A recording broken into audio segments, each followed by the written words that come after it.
Welcome to the InnovaBuz podcast, where our job is to help you build visibility, professional credibility, and connection with your ideal client by putting the human at the center of innovative marketing, so you can build and strengthen an engaging, enduring relationship with your ideal clients. I'm Jürgen Strauss from InnovaBuz, and I'm honored that you're here with me. If you haven't joined our wonderful marketing transformation community yet, go to innovabiz.co and collect your free gift as well. Do subscribe to the show and also leave a review because it helps others find us. Let's get into today's masterclass on this InnovaBuz podcast.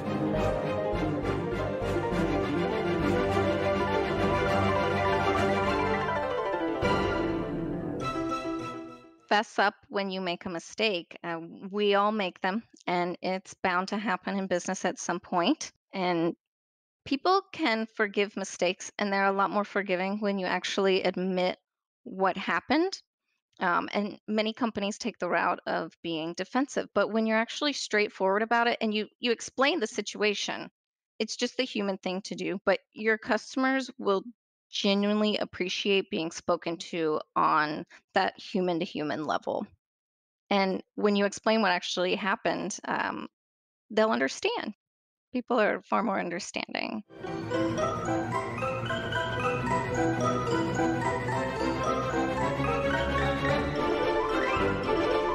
Welcome back. I hope you've had an awesome week so far. If you haven't yet listened to my recent conversations with Will Reed of Samurai Walk and with marketing coach Charlie Wyman, then check them out after you've listened to today's conversation. On today's episode of the InnovaBuz podcast, it's my great privilege and I'm really excited to welcome as my guest Hayley Greene, a former retail expert turned copywriter. Hayley works with online retailers to help them get sales with Facebook ads and with email marketing strategies that forge genuine relationships with customers and keep them engaged and coming back for more. Her focus is on turning casual fans into loyal shoppers that you get to know on a first-name basis. In our discussion today, Hayley talked to me about understanding your customer's behaviour through the lens of your customer experience. How marketing is involved in the entire customer journey, even post-sale. And the importance of talking to your customers and helping them achieve their goals versus just focusing on selling products. Without further ado then, let's fly into the hive and get the buzz from Hayley Greene.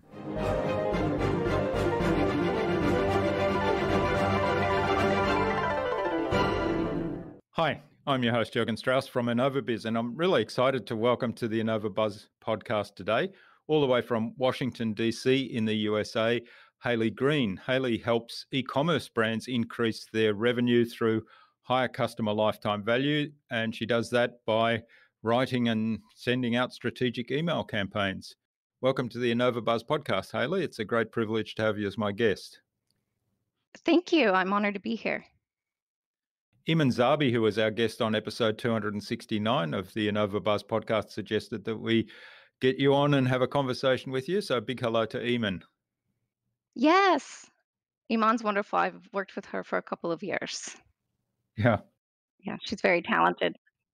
we had a great conversation with her on all things copywriting. So I'm looking forward to exploring with you the copywriting aspects of driving an e-commerce brand. But before we do that, give us a kind of a whistle-stop tour of how you got to where you are today and what were some of the big milestones in that journey. Sure. So my background is actually in retail, specifically fashion retail. And that's how I ended up specializing in my work with e-commerce brands. It just made sense. So I studied fashion merchandising in college, and then I entered the world of visual merchandising after I finished school.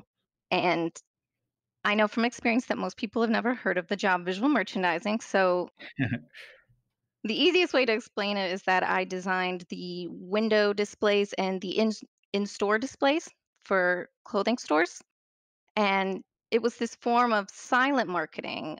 And I really consider that role to be my introduction to the world of marketing. That's where it all started for me because that was how I became obsessed with the customer experience, their mindset, and everything that goes into serving customers, which is a really key part of my strategy today, Mm, even, even though the work is shifted online.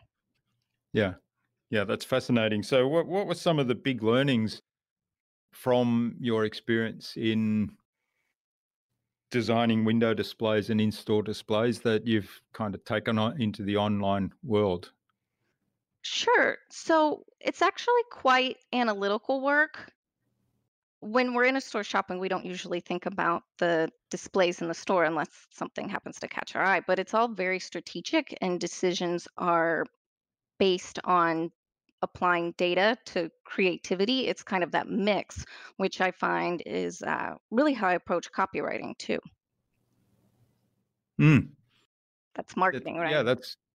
that's right. Yeah. Well, it's fascinating because I was having a conversation yesterday with one of my guests, and we were talking about how people sell and market in store, and about the relationships that build up. So, you talked about customer behavior, and I'd really love to dig into that some more. But the conversation kind of went along the lines of once people start to market online, they suddenly decide that it has to be different.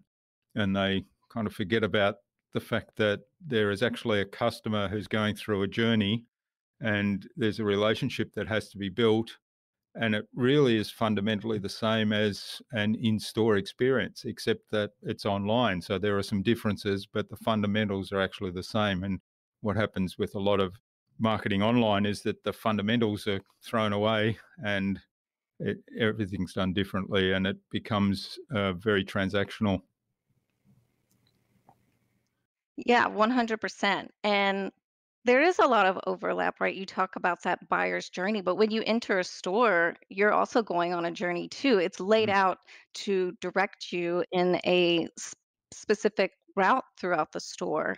And it's all based in psychology, and you place things in certain areas so that it triggers certain emotions and that you're not overwhelming a customer. Like when you first walk into a store, there's not gonna be merchandise, like, right when you walk into the front of a store, right? It's further back, and that's because if a customer walked into a store and saw that, it would be very overwhelming.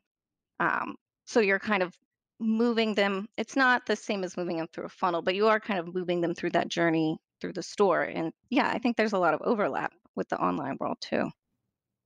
Yeah, well, if you think of the big department stores, I mean, they do typically, I don't know, I think it's the same in the US, the big department stores, they do typically have the cosmetic and perfume area right up front. So that tends to be a little bit in your face early on. But one of the things that they typically do will have an information board right at the beginning where people walk in so that people can then look and say, well, how do I find men's clothing, for example, if that's what I'm looking for?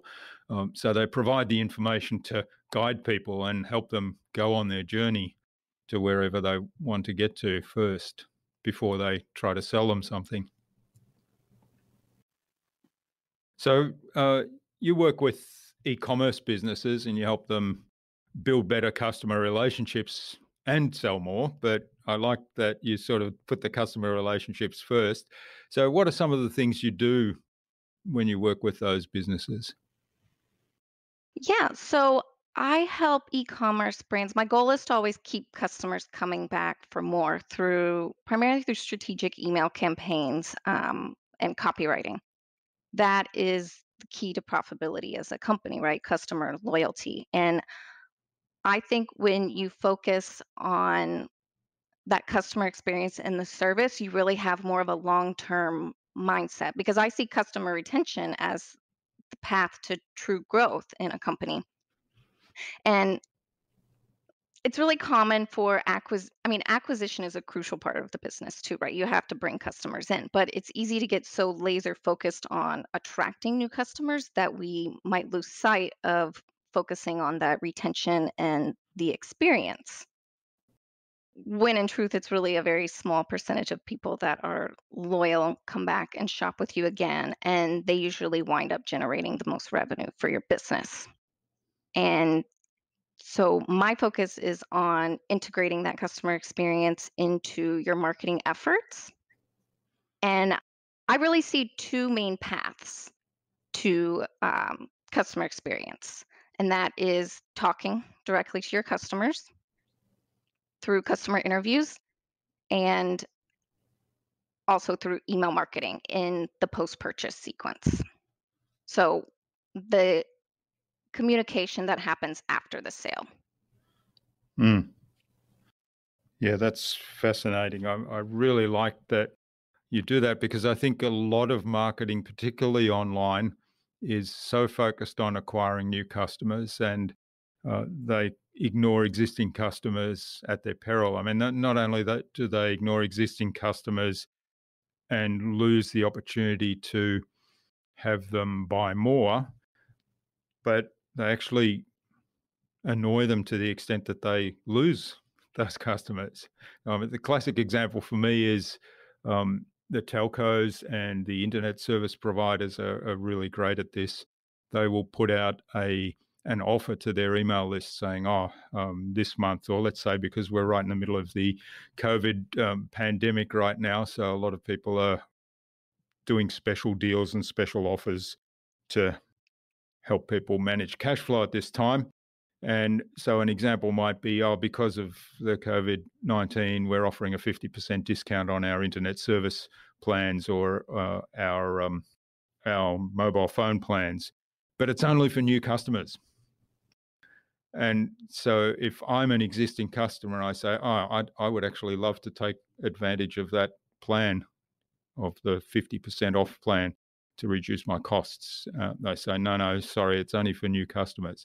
So they're so focused on attracting new customers that they will actually tell their existing customers, no, you can't have the special deal. You have to pay twice as much as the new customers. You've been loyal for so long, but you're going to get penalized as a result. And it's such a missed opportunity. Hmm.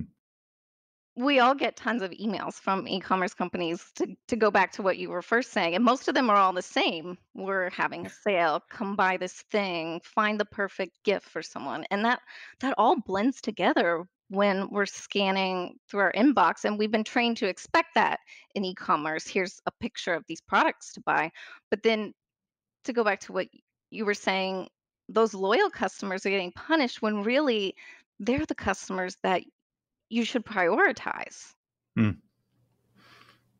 They're the most important customers. And actually, when I do customer interviews, those are the people that I like to focus on is those loyal customers. Yeah.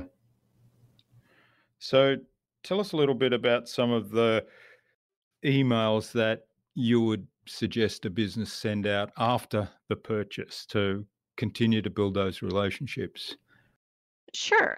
So I see email marketing as a customer service opportunity in many ways because after the sale, it's really a chance for you to be proactive and anticipate customers' needs. So, for one thing, you can use email to educate customers about your product, right? Because Mm. after the sale happens, the post purchase, it's a make it or break it chance for your company, really. People are Yeah. excited when they make a purchase, and we want to build on that excitement. We want to get them anticipating the delivery of the thing they just ordered in those emails. So, the key to this, though, you don't want to send them a bunch of emails before they actually get the product, right? That's just going to annoy people. Yeah. But when that order is delivered and that automated email is triggered, you can immediately trigger out a follow up about their purchase. And one way to approach this is to use your customer interactions to discover what parts of the post-purchase journey are confusing for customers. Like, what are people's most frequently asked questions? Have you heard of any tips or tricks for an unexpected way to use your product?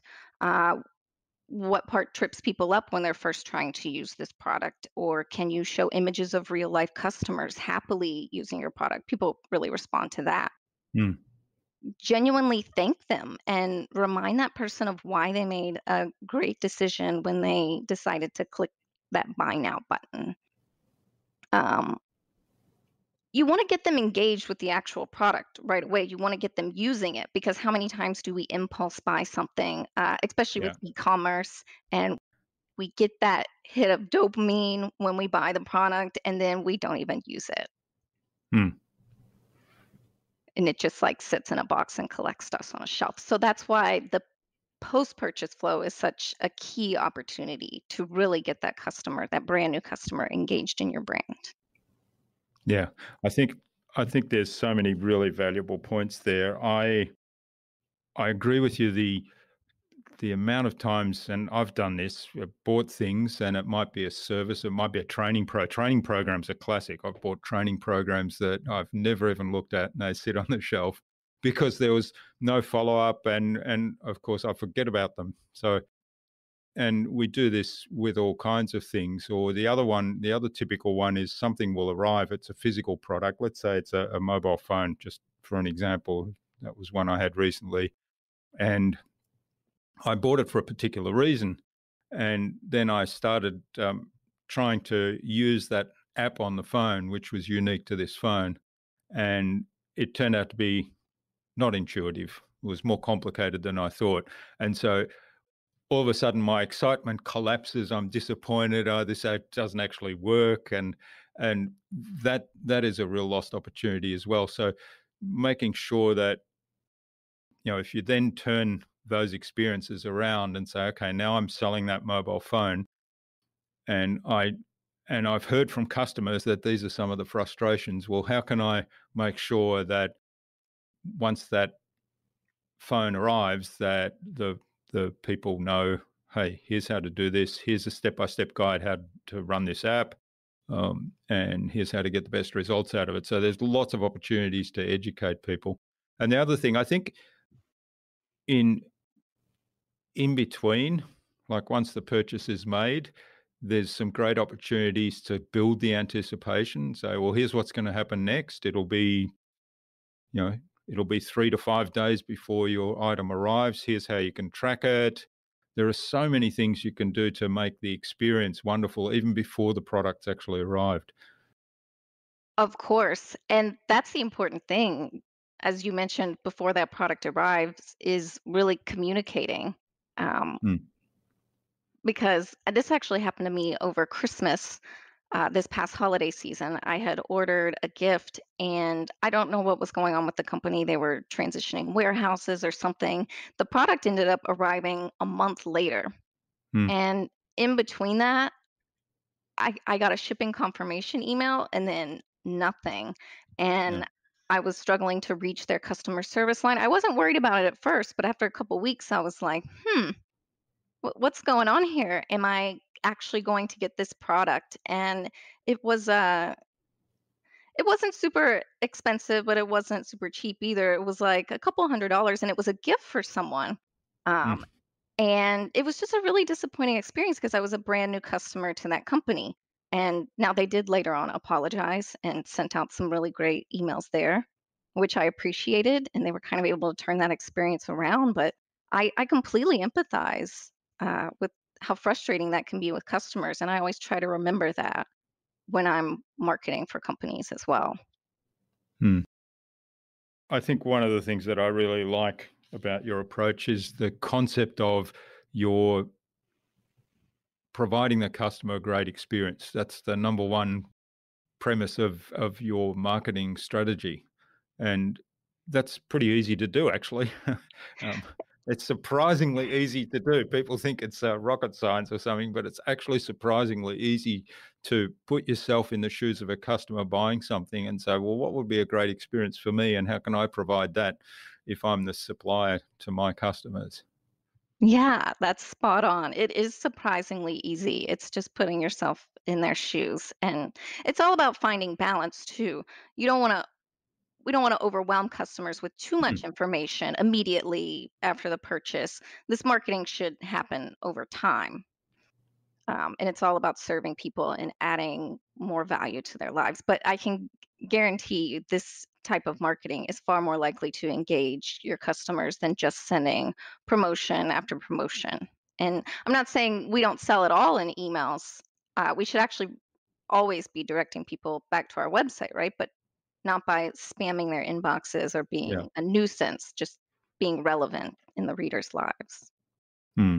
Being relevant. That's really important. And provided, I think, a lot of people are saying email is no longer a really good medium because we all get bombarded by lots of emails. But I think what you've said there is really important. If it's relevant, if it's information that adds value, then people are going to read it. I mean, I certainly know I go through my email list. The first thing I do is mark about it 20 or so for immediate deletion. Actually, no, the first thing I do now, I've got a rule. Before I open up a single email, I have to pick 5 to unsubscribe from. So that's my number one rule. Then the second thing I do is pick about 20 that I just immediately delete because I can tell from the headline that it's probably going to be a sales thing or a reminder of some sort that's not relevant for me. And then I go back and actually read some of the remaining emails. And, generally they will be ones that have information that's of value to me. Sure. And I'm curious, how many emails on average would you say you actually read a day when you're going through this routine?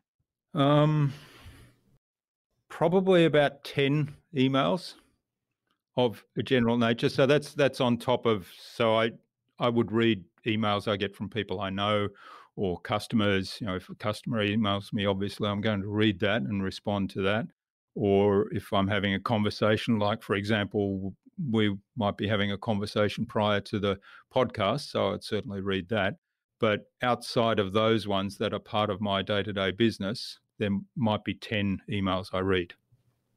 Sure. And as you said, it's because so many of them are just predictable. And when we mix things up and your content is unpredictable, that keeps people wanting to open your emails and click on them and read your content. So, what can we do that's unexpected? And how can we entertain people? That's what people are really seeking online, I think, is entertainment and Mm. relevancy. Yeah. Okay. Well, how do you what's your approach to mixing those things together? So you want relevancy, value, and some entertainment. Sure. So it really depends on where they are in the buyer's journey. A great example of this is Glossier. I'm not sure if you're familiar with them, but they're a beauty brand and they have incredible email marketing. Like I open every single email. They're always short and sweet, but they're fun and they put a smile on my face. They have a very minimalistic email marketing too. They send out like behind the scenes content or they'll send out these fun quizzes like what's your skincare routine? And obviously that skincare is based on the products they're selling and Mm. the results will share their products with you, but beyond that, they'll provide useful information about your skincare routine. So that's really a great way to demonstrate how you can personalize your content to an individual reader and make it useful. It's all about helping your customers achieve their goals. In their case, it's their skincare goals. But when you deliver this personalized, interesting content, you're doing exactly that. Mm. Yeah, I like what you said there about helping your customers achieve the goals because I think that's the key here. So if taking that skincare example, so you could take the approach of if I'm the skincare company, my goal is to sell more of product X or of product category X. But the my customer's goal is, could be take better care of their skin. It could be to look better. It might well be because there's probably a whole lot of unconscious goals that they're getting. So it might be to do with feeling more confident about themselves. And so to understand the customer's goals and then help them achieve those goals. So they haven't achieved that goal necessarily when they've purchased the product or when they've received the product even. So they've got to actually use the product and use it in a way that helps them achieve that goal. And if you take the approach that I will continue to educate them and help them achieve that goal, I think that's the secret. Absolutely. And if you think about it, our inboxes are very personal spaces, and we give brands permission to be there. So we owe it to these people to deliver a great experience. And so many companies aren't doing this. So when you do, you become really memorable to your audience. And community or communication is just a major opportunity in the e-commerce space. Hmm. Now, you also talk about the experience of or getting the business in front of people and connecting through storytelling. So that experience. So how do you approach the storytelling aspect of writing a good email, for example? Well, I go to the customers first. That's part of my process when I work with stores is customer interviews. Ideally, interviews. If we can't do interviews for some reason, then we should send out a survey at minimum. I like to do both. Surveys are fantastic and we can learn tons from them, but interviews really take things to another level because in the process of interviewing customers, businesses, we can gain inspiration. We get to actually connect with our customers and learn how we can better serve them. I almost don't even like using the word interview because I Hmm. can see why that might feel unpleasant to some people. It might sound like this really time consuming huge task, but it talking to your customers doesn't have to be formal and it doesn't have to be this like huge time suck. It's just a conversation like we're having. Yeah. And I'll be honest, you don't even have to talk very much when you're interacting with customers. You just have to listen because, we like when others listen to us and people love to share their opinion, especially when they're a customer somewhere. And those customers like being involved in the decision-making process, especially if they're those VIP customers, those loyal customers that we were talking about earlier. It's an honor to them to speak with you. Hmm. So you start with the interview of the customers, and I think that's a really powerful point you've made there that, it can be a conversation just talking to people. I mean, if you think back to what we were saying at the beginning, where people walk into a store, what's the first thing that typically happens? There'll be a store attendant come up to you and say, "Can I help you?" So then, um, certainly that can, depending on the tone and how they do it, that can sound salesy, but normally, if they do it well, it's really, "Yeah, can I help you?" You know, "Tell me something," and then a conversation will ensue. So why not do that online? So how do you take those conversations then and kind of turn it into copy or turn it into stories that you can use to educate the customers from the business? Yeah, well, the reason that I like to talk to those loyal VIP customers is because you can get the best insights about your products from those people who've actually purchased them. They know about your products on a deeper level than people who haven't ever bought it can, and they'll talk about your product in ways that you just never knew about. And so I will record those interviews and get them transcribed, and I go through them and I'll look for patterns and I'll go through and just highlight within the pattern text, just copy that really jumps off the page at me and that I find really interesting or something that's a new idea. And I'll turn that into copy. You're taking the words directly from your customer's mouth and putting them back into the page. That's how you relate to them. Hmm. Yeah, I love that idea. Yeah. And well, people are sometimes hesitant about doing these customer reviews. It takes up time. We're anxious to just get to the end results of the deliverables, right? And running the campaigns, which I totally understand. But at the end of the day, everyone always tells me they're so glad we interviewed customers in the end. Yeah, I think the using the customer's language and and understanding what their frustrations are and what their goals are and how they might be using your product. That is so powerful. So I really like that. Now, then you highlight things and pull it all together. So, how do you structure the campaign in total? So that might be one email. So, what's your strategy for having an ongoing campaign? And because I'm guessing that being regular about sending emails to clients is important. Oh, yeah, it's important because we want to stay top of mind, right? Hmm. It depends on what type of emails it is.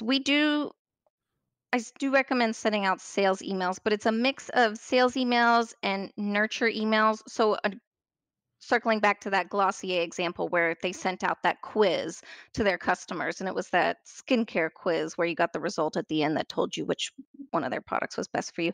That's something that I would consider to be a nurturing type of email because it's Mhm. more about engagement and it's a softer kind of sales message.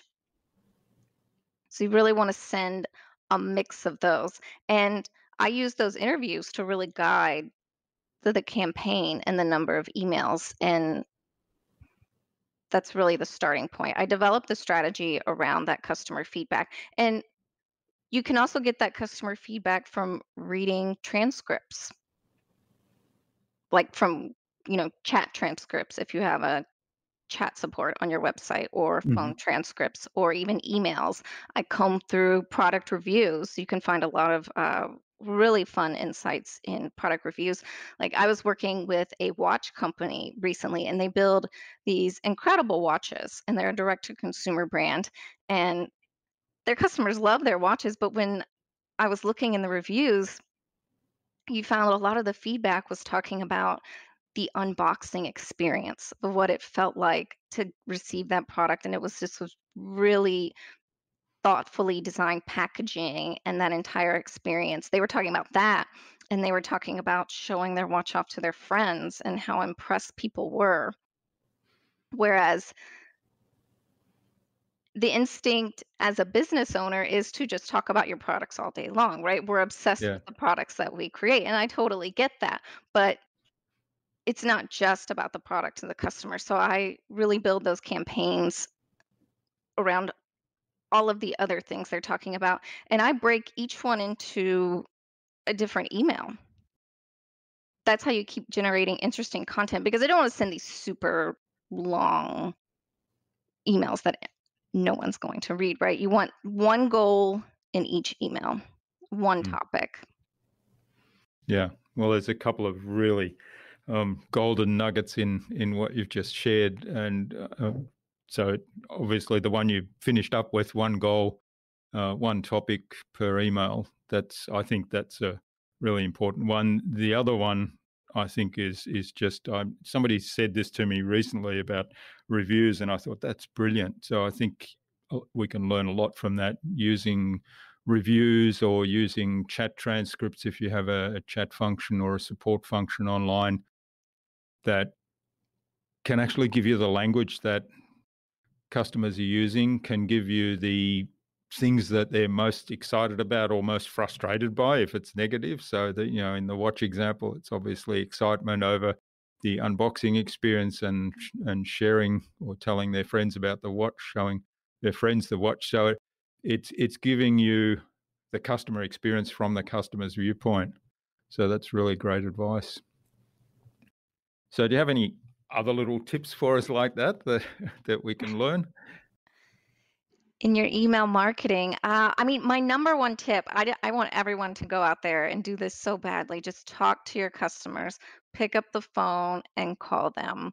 Now, when I send out the surveys, my favorite way to do it is to send out those surveys. And then the last question in the survey is asking them if we can reach out to them, Mm-hmm. um, you know, and talk to them more.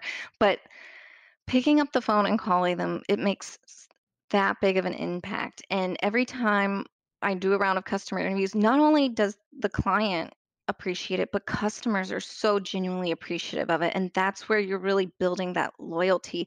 People will tell me how much it means to them that a company wants to hear their voice.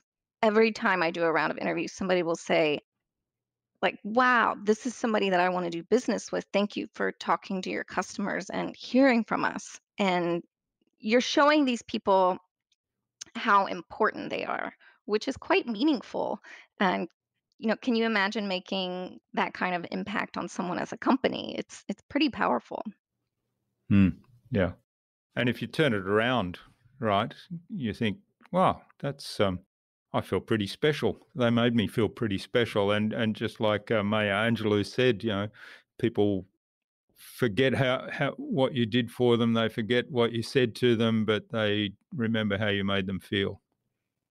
Exactly. Hmm. Yeah, like you said, it's a great connection for both parties, I think, because the customer feels good, and like you said, you feel really great too, because you brought joy to someone's day. Hmm. Yeah, I had a couple of really bad experiences recently, and I thought they should actually go through their own support system because in both cases I spent over 3 hours on chat lines or on the phone to answer one question, and it was a pretty simple question. It was really, is this right? Is this information? One was, is this information correct, or where did this information come from? Because it wasn't correct. But I started off with, is this information correct? Because I thought they go defensive straight away, but they went defensive anyway.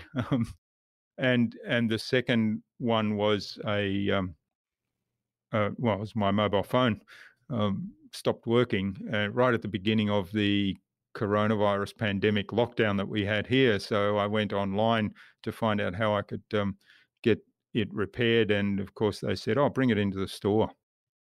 And I said, "Well, that's an interesting strategy given that the stores are closed and we're actually not allowed to go out for anything but essential services." And whilst I think my phone's essential, I suspect it might not qualify under the legislation. And so then it took a 3 hour conversation to figure out, you know, a simple answer, which was basically, here's a number, take that number to your post office with a package with the phone in it and send it, and they'll send it into the repair center. That was the outcome, but it took 3 hours to get there. So my point is that it's such a bad experience, and so much so that in that example, I said to my wife after this was all done, I said, if they can't repair that phone and I have to buy a new one, I'm not buying that brand. And so you think about those experiences and turn those around and say, well, if I had of the fact that the phone died on me was a frustration, but if they had have made that repair experiences so awesome and so easy for me, I may have even said, well, yeah, the phone, I was disappointed in the quality of the phone, but I'm going to buy another one of those because that experience was so good. Yeah, and think about that missed opportunity for them. You're going to remember that experience. You Yes. were just And talking about people. I've talked about it a lot. Yeah. And you talk about people will always remember how you made them feel. You were just speaking about Maya Angelou's quote. Well, it's the same way, especially for negative emotions. People Mm. really remember those negative experiences when they look back at a company. And to your point, it's so important for the marketing and customer service to be aligned because customer service is delivering that promise that we made in the marketing. Mm. And I think that's a really important point, isn't it? And that's where it comes back to following up with emails and a nurture sequence post purchase, because marketing is still happening. It's not like a different department. Okay, we've made the sale, so marketing and sales can hand it over to customer service or to the delivery people to deliver the product. It's still marketing because the customer is, and we talked about customer journey at the beginning, the customer's going on a journey. It's still the same journey. It might take a different fork in the road at some point, but it's still the same customer and still his journey. Absolutely. Yeah. Hmm. It's funny you say that. I was working with an e-commerce store and we were running Facebook ads, and we were running a lot of ads. They had quite a large ad spend, so we would get a lot of customer service comments or questions or messages in our inbox just because they would see that ad in their feed and it would be top of mind, right? And we were like the marketing team, we weren't the customer service team. So we would direct these people to the customer service, to the appropriate person to contact, and they would come back to us because they felt that we empathized with them and that we Mhm. were the most helpful. Like people would tell us that this happened multiple times in a season. And they were like, I spoke to so and so at this company and I'm coming back to you because you seem to be the most helpful. But the crazy thing is, like, I wasn't even helping them because it wasn't in my power to, Yeah. as the marketing team, right? That whole situation was outside of my control. But all we would do was listen to them and acknowledge their frustration. We would, like you said, don't get defensive. We would just say, hey, I completely understand where you're coming from, and we're going to make sure you're taken care of. And that's all they want, right? People just Mm. want to feel acknowledged. Mm. Yeah, that is a really important point. And when you take that out into a bigger picture and say, well, one company acknowledges their clients or the people contacting them in that manner, and the other one does more what your customer service department did there, well, they'll keep coming back to that first company. So Yes. it is really important. Hmm. Yeah. All right. Well, I could go on talking for ages, customer journey, and particularly I really love the idea of the post sale follow up and continuing to nurture, because I'm very passionate about that. Marketing is actually the entire customer journey from when somebody first finds out about you as a business to right through to after the sale, and nurturing and turning them into raving fans, because those people who, like, I shared my story about the phone, but if I had a really fantastic experience, then I would be a raving fan of that company, as opposed to what I am now. I don't know what I'd call it now, but yeah, and it just makes sense from the business point of view as well, and also it's the right thing to do. Yes, it's the right thing Mm. to do. So I think it's a good point to move on to the buzz, which is our innovation round, and it's for the listener to learn from your experience and maybe take away some tips that will have them go and do something awesome today as a result. So I've got 5 questions, and hopefully Sure. we'll get something really insightful from you. So, what do you think is the number one thing anyone needs to do to be more innovative? Okay, well, at the risk of sounding like a broken record, make more time to interact directly with your Yeah. top customers. Um, because here's the thing, we all know we need to be talking to our customers, right? We know how important Mm, they are. But I also know that in reality, it's tough to do in practice when you're running a company. There are 10 million things to do a day when you're in business, but I'm telling you, it will absolutely blow your mind. And I guarantee you'll come out filled with dozens of new ideas, whether that's product ideation or customer service or marketing. It's always eye opening. yeah, that's such wonderful advice, and you've given us a whole range of examples throughout the conversation today of how that can be then brought back into product design and the whole customer experience design. So yeah, wonderful. Now, what's the best thing you've done to develop new ideas?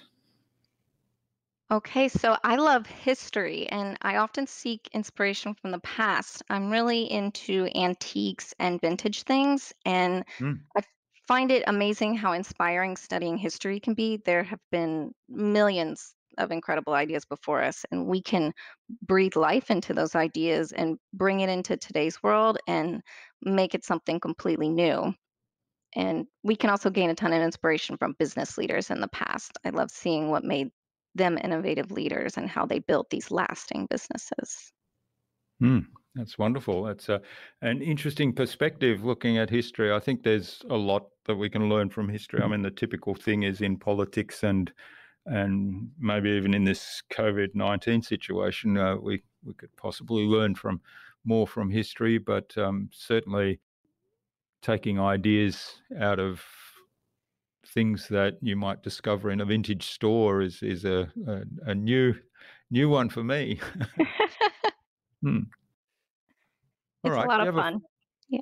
I'm sure it is. Yeah, I know my son is very much into vintage things and enjoys that. All right. Now, what's a favorite resources that you have that you use a lot? Resources as in tools or systems. Yeah, it could be tools or systems or books or Uh, I mean, it's going to sound ridiculously simple, but it's what works best for me. I'm guilty personally of trying to do way too much in one day, especially when it comes to work. So I first write down, I take pen and paper and I combine pen and paper with project management software. I use Asana, but I first write down on paper 3 big tasks I want to achieve in the day. And then I organize it all digitally, right? I find that putting the pen to the paper is more creative for me because Mm. creativity usually comes with an idea that's like just a kernel, and then I organize it all in my software. It makes it easier to focus. Otherwise, I'm Mm. trying to do a million things. I get started on something and I don't finish it. So that's how I Yeah. work within my own constraints. Yes, I think we can probably all relate to trying to do too much in a day. I've got a task that I've added to my daily task list now that just says trim the task list.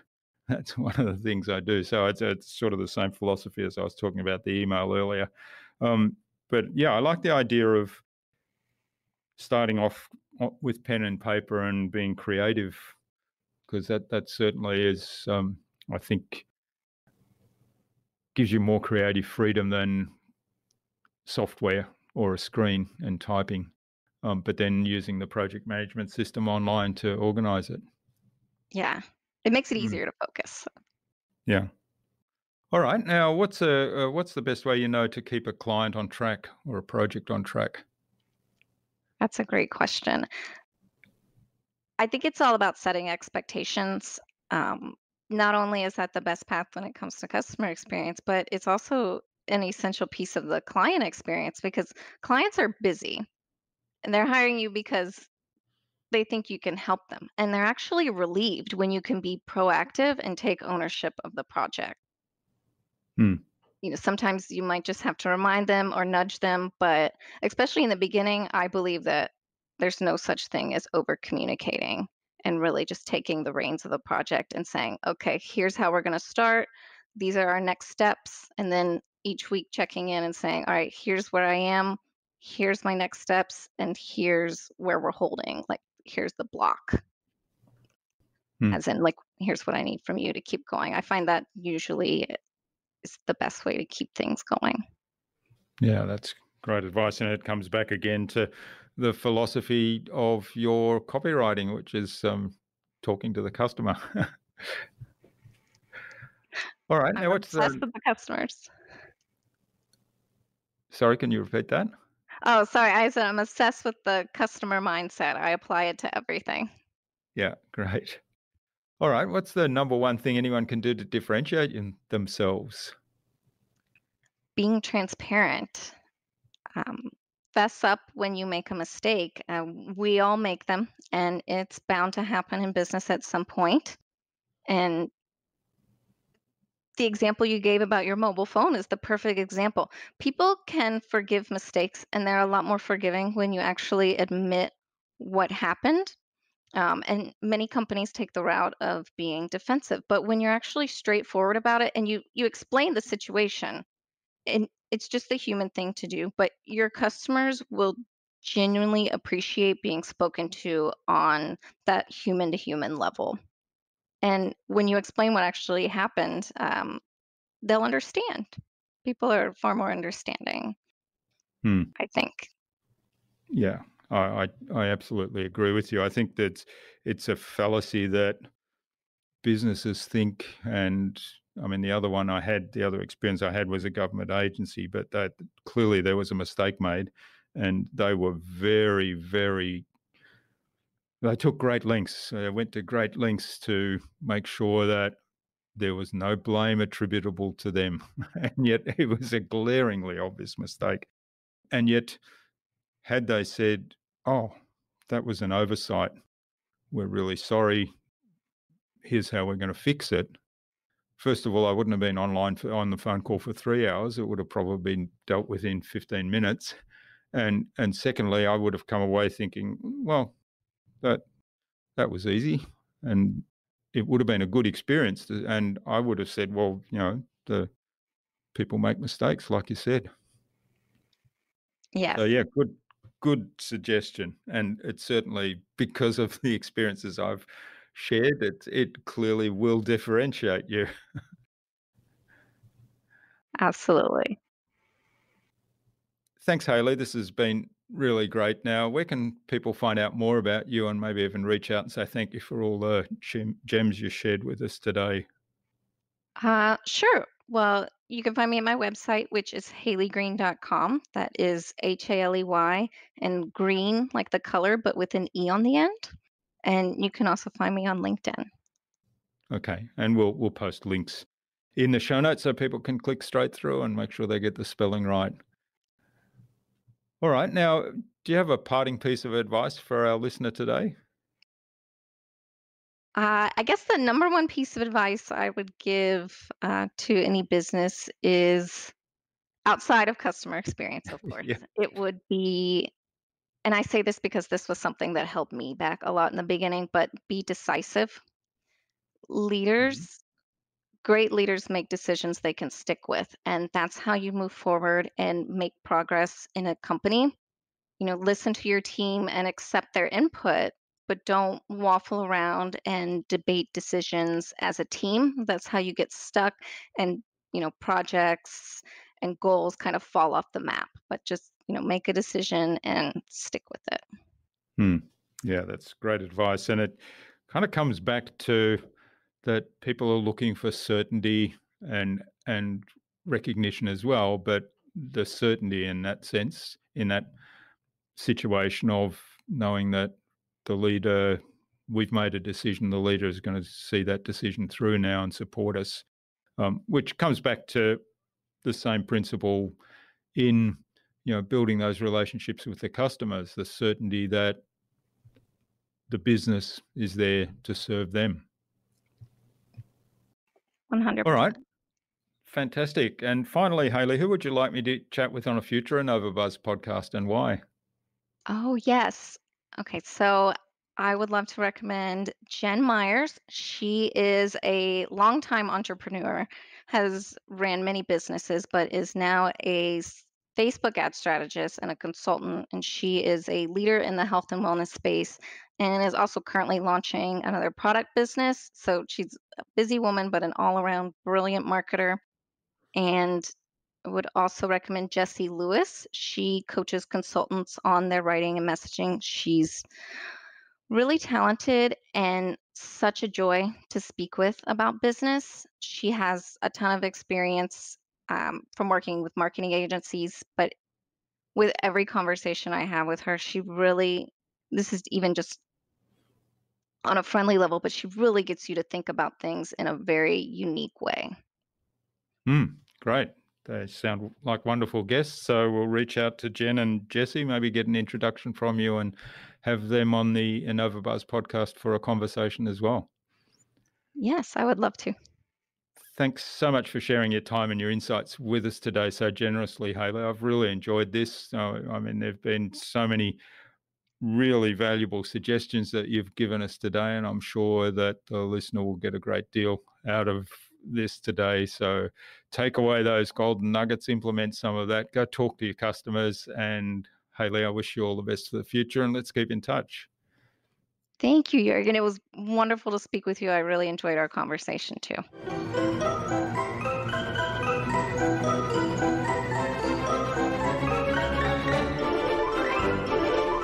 I hope you enjoyed that wonderfully informative conversation with Hayley and took something away from her episode. I really love her entire approach to marketing, putting the relationship with the customer at the core and helping the customer achieve their goal regardless of whether they buy from you right now or not. I'm really curious to find out what you took away from Hayley's episode. please share that in the comments below the blog post, which you can find at innovabiz.co/Hayley Greene. That is HALEYGREENE. All lowercase, all one word, innovabiz.co/Hayley Greene. You'll also find contact information for getting in touch with Hayley there, as well as links to her website, her social media pages, and all of the other resources we spoke about in today's conversation. Hayley suggested that we have a conversation with Facebook ads strategist Jen Myers and with writing coach Jessie Lewis on a future InnovaBuz podcast episode. So Jen and Jessie, keep an eye on your inboxes for an invitation from us to the InnovaBuz podcast, courtesy of Hayley Greene. Tune in again to the next episodes of the InnovaBuz podcast, where we've got some more fantastic guests lined up, including Sam Keck from Common Folk Coffee and a very special episode 300 with George Bryant, where we talk about all things marketing using his lighthouse metaphor. Thanks for listening to this episode. Make sure you subscribe to the show to be reminded of new episodes. It's free to subscribe. Leave a review if you like. Even if you don't like me, I'm okay with that. I'm asking you to leave a review because it helps other people find this show. Go to innovabiz.co to join our marketing transformation community and access a free gift my team and I made for you. It's the Marketing Master Mini Class. We want to give you everything you need to transform your marketing into a human-centered, relationship-focused growth engine. Until next time, I'm Jürgen Strauss from InnovaBiz. Remember, be awesome and keep innovating.